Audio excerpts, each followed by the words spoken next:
अभी मेरे साथ मौजूद हैं आरती जौनपुरिया। लगातार अपने चैनल के माध्यम से और अपने कॉमेडी के माध्यम से लाखों लोगों के बीच में वीडियो पोस्ट करती हैं, लोग इनका देखते हैं। अभी मेरे बीच मौजूद हैं, इनसे बातचीत करूंगा। जिस तरीके से आपको बता दूं, मंगेश यादव का एनकाउंटर एसटीएफ ने किया था, पूरे प्रदेश भर में चर्चा हुआ था। और मैं आपको बता दूं, जो देश के प्रदेश के तमाम ऐसे जो नेता थे, उनके यहाँ पहुंचकर मंगेश यादव के घर पर श्रद्धांजलि दी और कदम से कदम मिलाकर सीबीआई की जांच करने की मांग की थी। लेकिन अभी आरती जौनपुरिया से पूछते हैं, क्योंकि लोग कह रहे हैं कि इसमें जात पात को देखकर एनकाउंटर किया जा रहा है, गरीबों का बात नहीं सुना जा रहा है, अमीरों की बात सुनती आ रही है पुलिस। ये बताइए आरती जी, आप अक्सर वीडियो जब देखी होंगी, जिस तरीके से मंगेश की माँ रो रही थी, बहन रो रहे थे, उनका भाई उनका पिताजी रो रहे थे, क्या लगता है आपको जो जात पात पे सरकार चल रही है? जात पात को अगर सरकार देख के चल रही है तो भाई ये बहुत गलत बात है, क्योंकि उसी चीज़ से मैं भी जूझ रही हूँ, आप देख ही रहे हो जी।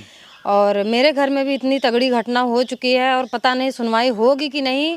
और आप लोगों का सपोर्ट मैं इसलिए बार बार मांगती रहती हूँ कि ताकि जो हम छोटे लोग होते हैं कि यहाँ जात पात को लेके जो बड़े लोग हैं उनको सब ज़्यादा सपोर्ट करते हैं, जो छोटे लोग होते हैं उनका तो कोई सुनवाई ही नहीं, मतलब छोटे लोग कोई गिनती ही नहीं है। तो हम बस यही बोलते हैं भाई, जात पात मत देखो। जात पात बहुत ज़्यादा देखा जा रहा है, छोटे लोग को छोटी छोटी चीज़ पे काउंटर कर दे रहे हैं।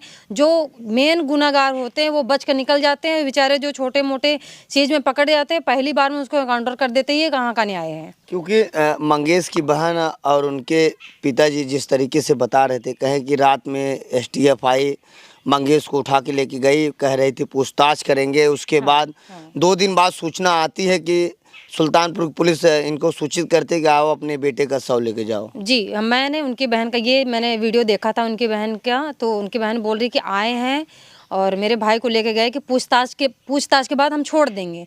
फिर 2 दिन के बाद हमको खबर आता है कि उनका एनकाउंटर हो गया। भैया, जब पूछताछ के लिए लेके गए थे तो एनकाउंटर किस चीज़ पे हुआ है कि नहीं? ये भी तो बात रखनी चाहिए कि एनकाउंटर क्यों कर दिए। पूछताछ लेके गए थे, ऐसा क्या बात हो गई, क्या बात नहीं हो गई, एनकाउंटर कर दिए सीधा। घर वाले को खबर नहीं, घर वाले से ये बोल के लेके गए कि हम बातचीत कर। भाई ऐसी कौन सी बातचीत हो रही थी ये? अब सोचो, उसके घर में इकलौता था वो लड़का, उनके घर में क्या बीत रही, आप लोग क्या मैं बताऊँ, हम वो चीज़ गुजर रहे हैं उस चीज़ से। क्योंकि वो लोग बता रहे थे कि यादव था या मुस्लिम रहा होता या हरिजन रहा होता तब इनकाउंटर हो जाता, अगर अन्य कोई बिरादरी रहता तो इनकाउंटर नहीं होता। इस तरीके के जाति पात का आरोप लगा रहे, क्या आपको क्या लगता है? जाति पात तो बिल्कुल नहीं देखना चाहिए, क्योंकि जाति पात के जो विवाद बहुत ज़्यादा चल रहा है ना, मुझे तो ये सब देख के बहुत गुस्सा आता है। ठीक है, क्योंकि ये जाति पाति वाला कौन लेके आ रहा है? हम ही सब हैं जो लेके आ रहे हैं, और कोई नहीं लेके आ रहे। जात पात, ऊंच नीच, ये जो सब कुछ दिख रहा है ना, मुझे ये सबसे इतनी ज़्यादा नफरत हो गई है कि पूछो मत। हर चीज़ में जात पात देखो, जात पात देखो, ये कहाँ से आ रहा है सब?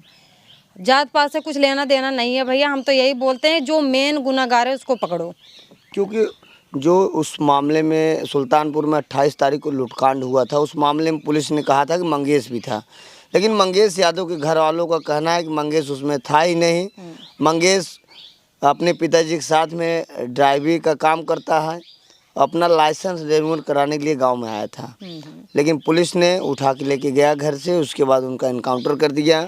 यह इस मामले में प्रदेश के जो पूर्व मुख्यमंत्री थे अखिलेश यादव जी ने ट्वीट किया, उसके बाद उनका भी रिकॉर्डिंग वायरल हुआ और तब उसका जाके सुल्तानपुर से मंगेश के पैतृक जहां उनका घर है वहां पर उनकी बॉडी आई, नहीं तो बॉडी भी नहीं आ पाती। तो रही बात कि जो मेन गुनाहगार था वो तो फरार हो गया, मतलब अभी तो पकड़ा गया। बाद में वो सरेंडर कोर्ट में हो गया। बाद में वो सरेंडर हो। जो मेन गुनाहगार था उसको तो भाई काउंटर हुआ ही नहीं, बेचारा उसने चोरी किया था कि नहीं किया था, और दूसरे के बोलने से या सुनने से उसको बहका के ले गए, बातचीत करे, उसके बाद क्या किए, काउंटर कर दिए। ऐसा तो बिल्कुल भी नहीं होना चाहिए था उसके साथ। अभी कल नहीं परसों एनकाउंटर हुआ 20 तारीख को। अजय यादव जो मंगेश यादव के रिलेशन में ही लगता है, उसके पैर में गोली लगी। पुलिस ने उसके पैर में गोली मारी। पुलिस ने जानकारी दिया कि मुठभेड़ में उसके पैर में गोली लगी, लेकिन अजय के घर वालों का कहना है कि अजय सूरत में था, वहां से पुलिस उठा के लाई, उसके बाद सुल्तानपुर में एनकाउंटर कर दिया, बाद में दिखा रहे चांदी लेके भाग रहा था, इस तरीके से। इसमें बहुत बड़ी साजिश हो सकती है, बहुत बड़ी साजिश है, तभी ऐसा सब कुछ हो रहा। नहीं तो वहां से बताओ, सूरत में रह रहा है, सूरत में मुठभेड़ किस चीज का हुआ होगा जो गोली लगी है? सूरत से उठा के लाया, यहाँ मुठभेड़ कर दी है ओहो, सुल्तानपुर में। इसमें बहुत बड़ा लोचा है। अब पता है, हम लोगों को इतना ज्यादा पागल बनाया जा रहा है ना कि पूछो मत। छोटे लोग को हमेशा दबाते रहो। जैसे हमारा ही केस चल रहा है, हमें देखो न्याय मिलता है कि नहीं मिलता है, कि जहाँ पैसा है वहाँ भाई पब्लिक है, जहाँ पैसा नहीं हमारा कोई सुनवाई नहीं है, भाई तुम जाओ अपने रास्ते। मतलब हम जो चीज़ खोए, हमें उस चीज़ का कोई न्याय ही नहीं मिल रहा है। जो उनके घर वाले सीबीआई जांच की मांग कर रहे हैं, क्या आपको लगता है जांच होनी चाहिए? नहीं, बिल्कुल 100% होनी चाहिए। क्यों नहीं होनी चाहिए? अगर वो लड़का गलत नहीं था, उसकी फैमिली को पता है ना कि हाँ मेरा बच्चा कैसा था, भाई कैसा था, तो जो इंसान गलत नहीं रहता है वो ज़रूर सीना ठोक के बोलेगा हमको सीबीआई जांच चाहिए, और वो होनी चाहिए। क्योंकि आप भी एक सामाजिक हैं और समाज में रहती हैं। अगर इस तरीके की घटनाएं बढ़ती जाएंगे, वो जात पात देखकर अगर एनकाउंटर होगा तो कितने दिन चलेगी सरकार? अरे सरकार ज़्यादा दिन नहीं चलेगी, फिर घस से आकर नीचे बैठ जाएगी भाई।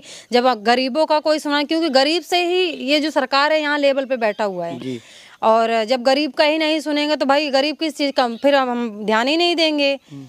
कभी कभी कोई ऐसी बात हो जो आपका पर्सनल कोई मैटर रहा हो, जब आप प्रशासन के पास जाती हैं तो क्या आपको लगता है तुरंत मदद हो जाती है कि नहीं? मैं तो बोलूँगी जल्दी तो कोई सुनता ही नहीं है। मैं सही बात बताऊँ, कोई जल्दी नहीं सुनता। वहाँ जाओ, फलाना जाओ, ढिमकाना जाओ, थोड़ी देर के लिए सुनेंगे हाँ ठीक है, फिर पीठ पीछे कोई आएगा, 2-4 गड्डी हाथ में पकड़ाएगा, भाई चलो, फिर कोई आया नहीं घर पे। आपके भाई का पोस्टमार्टम रिपोर्ट मिलने में कितना आपने समस्या झेला? बहुत ज़्यादा झेला, बहुत ज़्यादा। आपको दबाव भी बनाया गया, वीडियो बता रहे हैं डिलीट किया गया, क्या क्या तमाम तरीके की बात? जी बिल्कुल, कि मैं आपको रियल बात बता दूं, क्योंकि मेरा जो वीडियो डला हुआ था, क्योंकि ये जो 13वीं तक का जितनी सारी वीडियो थी सारे प्राइवेट करवा दी गई, क्योंकि वहाँ जो एसओ सर थे दिल्ली के, वहाँ पे मेरे चैनल का पूरा स्क्रीनशॉट लेके भेज दिया गया। वो लड़की नहीं भेजा था कि मेरा ओपन वीडियो डाल रहा है। हम कह रहे हैं तुमको करने में शर्म नहीं आया, और हम वीडियो आज डाल रहे हैं, मेरा भाई चला गया इतना बड़ा, और तुम्हें अपनी इज्जत की पड़ी। जब तुम्हें इतनी इज्जत की पड़ी होती तो खुद की ऐसी वीडियो नहीं बना के डालती जी, शर्म करती खुद का। तो हमको ये बोला गया कि अपने चैनल पे जितनी सारी वीडियो डली हुई हैं सारी वीडियो को डिलीट करो, नहीं तो हम पोस्टमार्टम रिपोर्ट नहीं देंगे। तो हमें भाई मजबूरन बिल्कुल हमें मजबूर होना पड़ा, क्योंकि भाई मैंने अपना भाई खोया, मुझे अपने भाई के लिए न्याय चाहिए। मेरी माँ पागलों की तरह रोती है, उसकी तबीयत खराब रहती है, घर में सारे भाई रोते रहते हैं, एक दूसरे को भले नहीं दिखाते हैं, पर तकलीफ सब अभी भी झेल ही रहे हैं। और मैं बस यही भगवान से दुआ करती हूँ, आप लोगों से बस यही सपोर्ट मांगती हूँ कि इतना ज़्यादा सपोर्ट करिए कि मेरे भाई को न्याय मिल सके, बस और कुछ नहीं। और जो लड़की है और लड़का जो दोनों बाहर हैं, उन दोनों को भाई हम तो यही चाहते हैं कि तीनों को फांसी होना चाहिए बस। जी। तो यह मेरे साथ मौजूद थी आरती जौनपुरिया।